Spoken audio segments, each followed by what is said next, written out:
Bolaji and the Man's Wife is the movie I'm reviewing today. This movie is on Ruth Kadiri 24/7. A quick recap of this movie talks about a man who despised the wife because of the trauma she went through. Armed robbers came to their house and then, defiled the wife.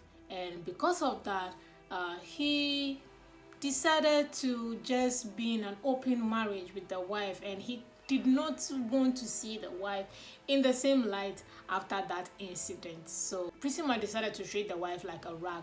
So that's what this movie is about. What happened afterwards is what you're going to see when you try to watch this movie. What I like about this movie, the storyline. I think the storyline is pretty decent. If you watch it, it's pretty decent. This movie, this is one storyline that with Kadiri, did a thing, one or two things, good thing actually on, and I think I like it. It talks about how men see women who have been through certain traumas. They blame the victim in the circumstance instead of the person who inflicted the pain on a victim. I don't know if you guys understand what I mean. So yeah, I think this movie kind of tells a very good story on how society blame the women all the time when things happen to women. Women being the victim and the victim still being blamed for being in that circumstance. So this is a very pretty good, decent movie.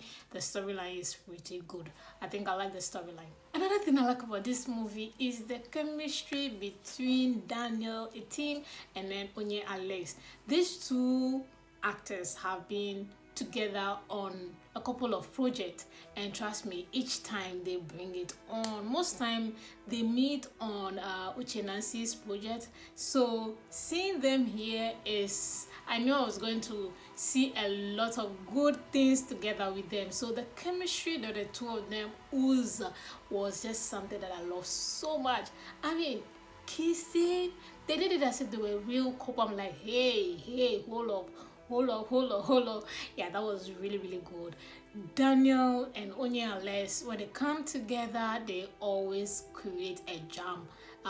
They are always so good together on set. So they are pretty good chemistry that they use on this project, and that's something that I like about this movie. Another thing I like is Frances Nwabunike. I was surprised about her acting. She acted as a mean girlfriend in this movie, and she surprised me. She has really improved in her acting. That was something that I really was impressed by her acting. I was really impressed. Yeah, I was really impressed. And then of course, how can I forget the other guy, the supposed husband to Onyi Alex.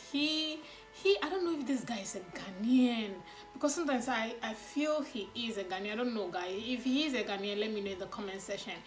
His acting was also pretty decent. I liked it. But Francis really impressed me in this movie, and that's something that I really like about this movie. Lastly, I also want to appreciate the costume on this set. Daniel's costume, and then the projection or the progress costume with Onyi Alex, as a widow, not as a widow, as a wife, and then who was just mourning what happened to her, and then of course progressed to a single woman once again. So that was pretty decent. So that's something that I really like about this movie. The costume on this project was pretty decent. I like that. Moving on to what I do not like about this movie. Now, the whole emphasis of this movie has to do with just one incident, which of course was what happened to Onyi Alex. I think that was really not so good. Even though I said that the storyline is good, in hindsight, it's not something that I really it wasn't really outstanding like that. But yeah, that was something that I didn't like. Another thing I don't like about this movie is cinematography.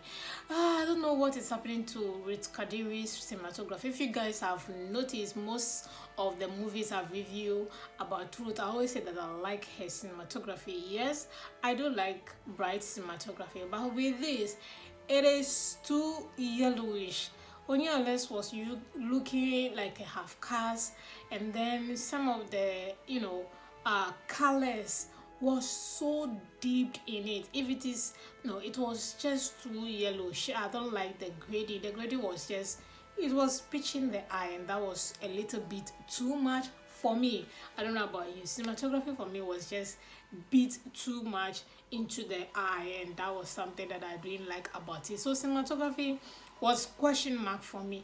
Another thing is how lengthy this movie is. Oh my goodness, this movie is 2 hours plus, and yes, you guys know fast forwarding is always a norm when the movie is 2 hours long for me, especially when I know how it's going to end, because I mean you can obviously predict it in the middle of the story. You know how it's going to end.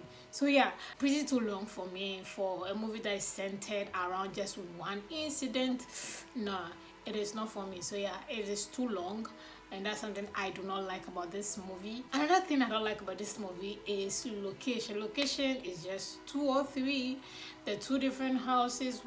Did we have any office? Yeah, I think we had an office. I think we've seen the location. It was not something that was interesting for me in this movie at all. I mean, I can't blame them.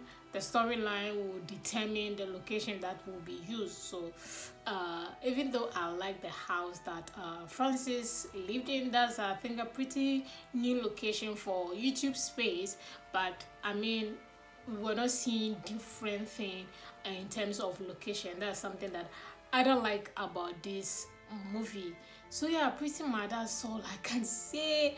It's a pretty decent movie for a YouTube standard, obviously. So if you haven't seen it, do what to watch.